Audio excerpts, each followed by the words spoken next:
একটু আমাদের। আমরা সৌহার্দ্যপূর্ণ রাজনীতি চাই। যুগের বিবর্তনে এই চট্টগ্রাম থেকে শুরু করে সারা বাংলাদেশে অসংখ্য মেধাবী তৈরি করেছে চট্টগ্রাম সরকারি সিটি কলেজে। আজকে ইসলামী ছাত্র শিবিরের কয়েকজন ভাইকে অতর্কিতভাবে হামলা করা হয়। এই হামলার প্রতিবাদে ইসলামী ছাত্র শিবির সরকারি সিটি কলেজ এবং চট্টগ্রাম মহানগর দক্ষিণ শাখা নিউ মার্কেট মোড়ে একটি বিক্ষোভ মিছিলের আয়োজন করে। সেই বিক্ষোভ মিছিলকে কেন্দ্র করে চট্টগ্রামের বিভিন্ন কলেজ, বিভিন্ন শিক্ষা প্রতিষ্ঠান থেকে ছাত্র নামধারী যারা ইতিমধ্যেই ছাত্রত্বের সেই অধ্যায় ঘুষিয়ে নতুন করে চাঁদাবাজিতে নাম লিখিয়েছে, তাদেরকে ঐক্যবদ্ধ করে আমরা দেখলাম যে সেখানে সিটি কলেজের এই প্রতিবাদ বিক্ষোভ মিছিলে সেখানে হামলা চালানো হয়েছে। আমাদের কাছে অবাক লাগার বিষয় যে এই হামলায় কেবলমাত্র ছাত্র নামধারী এই ক্যাডাররা উপস্থিত ছিল না, বরং চট্টগ্রামের বিভিন্ন অঞ্চলে যারা দীর্ঘদিন যাবৎ এই পতিত হাসিনার সরকারকে পারপাস সার্ভ করেছে, যারা রাস্তায় রাহাজানি করেছে, লুটতরাজ করেছে, যারা রাস্তায় মানুষের বুকে অস্ত্র ঠেকিয়ে যারা সন্ত্রাসী কার্যক্রম পরিচালনা করেছে, আমরা দেখলাম তাদেরকে বিভিন্নভাবে ভাড়া করে এই যে আক্রমণ হয়েছে সেই আক্রমণের জন্য উৎসাহিত করা হয়েছে। আমরা বলতে চাই 5 আগস্ট পরবর্তী সময়ে আমাদের সবচেয়ে বড় কমিটমেন্ট ছিল শিক্ষা প্রতিষ্ঠানে প্রত্যেকটি ছাত্র সংগঠন তাদের কার্যক্রম পরিচালনা করবে সৌহার্দ্য এবং সম্প্রীতির ভিত্তিতে। এখান থেকে নতুন নেতৃত্ব তৈরি হবে, যেই নেতৃত্বগুলো বাংলাদেশের নেতৃত্ব দিবে, যেই নেতৃত্ব সারা পৃথিবীকে বাংলাদেশকে রিপ্রেজেন্ট করবে, পৃথিবীর সামনে দাঁড় করিয়ে দেখাবে যে আমার বাংলাদেশ, যেই বাংলাদেশ কেবলমাত্র কৃষকের বাংলাদেশ নয়, এই বাংলাদেশ কেবলমাত্র একটি পক্ষের বাংলাদেশ নয়, বরং এই বাংলাদেশ এমন বাংলাদেশ যেই বাংলাদেশ থেকে বড় বড় ইঞ্জিনিয়ার ডাক্তার তৈরি হয়, যেই বাংলাদেশ থেকে বড় বড় মনীষী তৈরি হয়, যেই বাংলাদেশ থেকে আমাদের জামাল নজরুল ইসলাম থেকে শুরু করে যারা বড় বড় বিজ্ঞানী রয়েছে, পদার্থবিদ রয়েছে, যারা বড় বড় ইতিহাসবিদ রয়েছে, তারা তৈরি হয়। এইরকম একটি ক্যাম্পাসের জন্যই 5 আগস্ট পরবর্তী সময়ে ছাত্র সংসদের জন্য লড়াই করেছিলাম।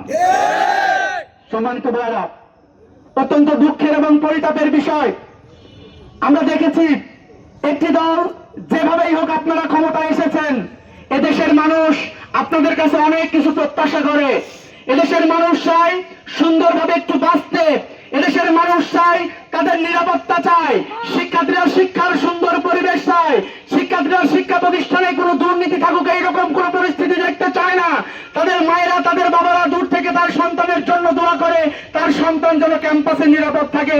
কিন্তু আপনাদের নেতা, যিনি বাংলাদেশের বর্তমান প্রধানমন্ত্রী, তিনি একটি শব্দ আমদানি করেছেন যার নাম হচ্ছে গুপ্ত।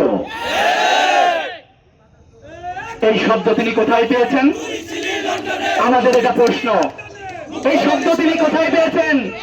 আমরা মনে করি এই শব্দ তিনি সেখানেই পেয়েছেন বাংলাদেশে আসার কথা বললে যিনি বলতেন যে বাংলাদেশে যাওয়া কেবলমাত্র আমার পক্ষে সম্ভব নয়, কথা বলতে হবে। আমরা মনে করি তার প্রেসক্রিপশনে আজকে একটি শব্দের আবিষ্কার করা হয়েছে, যে শব্দের নাম গুপ্ত। সম্মানিত উপস্থিতি, আমি বলতে চাই সারা বাংলাদেশ ইসলামী ছাত্র শিবিরের অসংখ্য ভাইরা শহীদ হয়েছে, স্বৈরাচারের সময় নির্যাতন নিষ্পেষণের শিকার হয়েছে। আমাদের বাড়িগুলো, আমাদের ভাইদের বোনদেরকে যেভাবে বাড়িতে যে গ্রেফতার করে নির্যাতন নিষ্পেষণ করা হয়েছে, এই ইতিহাস সম্ভবত বিএনপি এবং ছাত্রদল উপস্থাপন করতে পারবে না। আমরা তাদেরকে অস্বীকার করছি না, তারাও আমাদের সাথে রাজপথে ছিল। কিন্তু আমরা বলতে চাই এই প্রেসক্রিপশনে যে গুপ্ত শব্দ অ্যাড করেছেন, এর মাধ্যমে যেভাবে ক্যাম্পাসগুলো অস্থিতিশীল করে নতুন করে আমার ছাত্রদেরকে হত্যার পরিকল্পনা করছেন, এই পরিকল্পনা বাংলাদেশে বাস্তবায়ন হবে। আপনি কাদেরকে গুপ্ত বলেন? যারা রক্ত দিল, যারা ঘাম দিল, যারা রাজপথে জুড়ে তাদের খেলার সাথে হারালো, যারা ক্লাস থেকে যে রাজপথে নেবে তার সেই ক্লাসের বন্ধুকে হারালো, তাকে আপনি গুপ্ত বলেন? আমি বলতে চাই মাননীয় প্রধানমন্ত্রী, আপনি গত 15 বছর কোথায় ছিলেন একটু আমাদের।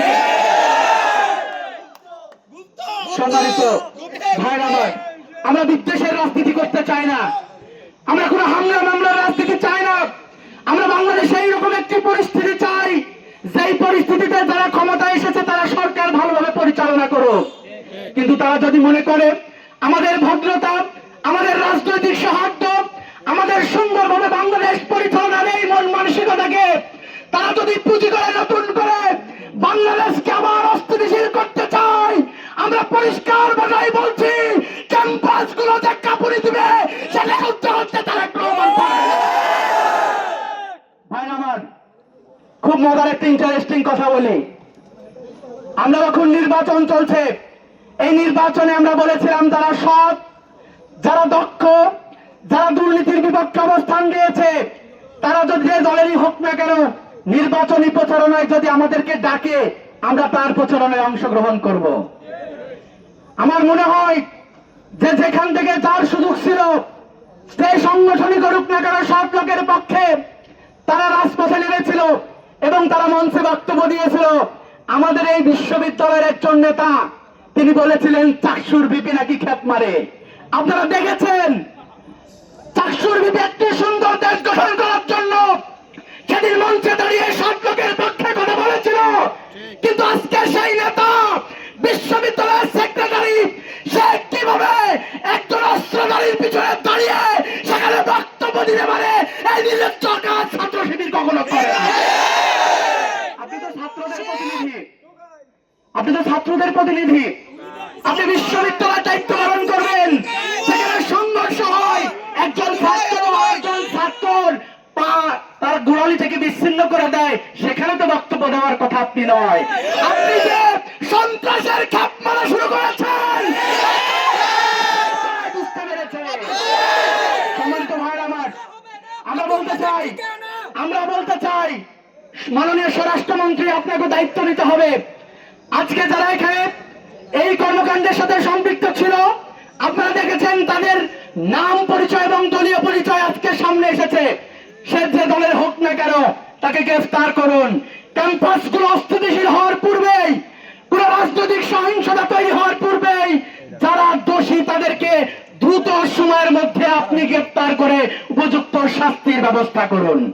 যদি তাই না করেন একটা ক্যাম্পাস থেকে আরেকটি ক্যাম্পাসে যখন এই কাহিনীগুলো ছড়িয়ে যাবে, এই ঘটনা যখন বৃহৎ হবে, তখন যে পরিস্থিতি তৈরি হবে এই পরিস্থিতি সম্ভবত সামাল দেওয়ার জন্য আপনার অতীত যে বাচ্য এবং সংসদে দাঁড়িয়ে সুন্দর যেই বক্তব্য সেই বক্তব্যগুলো সম্ভবত জনগণ নিতে চাইবে না।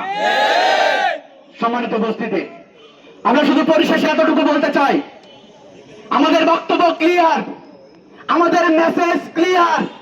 ইসলামী ছাত্র শিবির যারা করে শাহাদাতের তামান্না নিয়েই তারা ময়দানে অবস্থান করে। কোন বিড়ালের কাছে ইসলামী ছাত্র শিবির ভয় পেয়ে ইসলামী ছাত্র শিবির গত ১৪ শতাব্দী কারোর সামনে মাথা নত করেনি। যারা ভারতের প্রেসক্রিপশনে চলে তাদের জন্য ইসলামী ছাত্র শিবির গুপ্ত থাকবে, না হাস্যকর। আমি বলি, যদি মাননীয় প্রধানমন্ত্রী আপনার যদি মনে হয় যে ছাত্র শিবিরের কি পরিমাণ জনশক্তি রয়েছে তা আপনি দেখতে চান, তাহলে আপনি বলুন, আপনি দাওয়াত করুন ছাত্র শিবিরকে।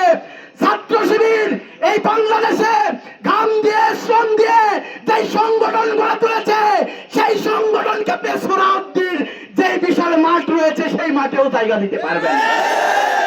সম্মানিত ভাইরা, আমরা সৌহার্দ্যপূর্ণ রাজনীতি চাই। আমরা গুপ্ত শব্দ ট্যাগিং এর মাধ্যমে এই ক্যাম্পাস থেকে শুরু করে বাংলাদেশের কোন ক্যাম্পাসে ট্যাগিং এর রাজনীতি তৈরি হোক, এটা আমরা চাই না। যদি কেউ করতে আসে তাহলে আমরা সবাইকে সাথে নিয়ে প্রতিরোধ করে তুলবো ইনশাআল্লাহ।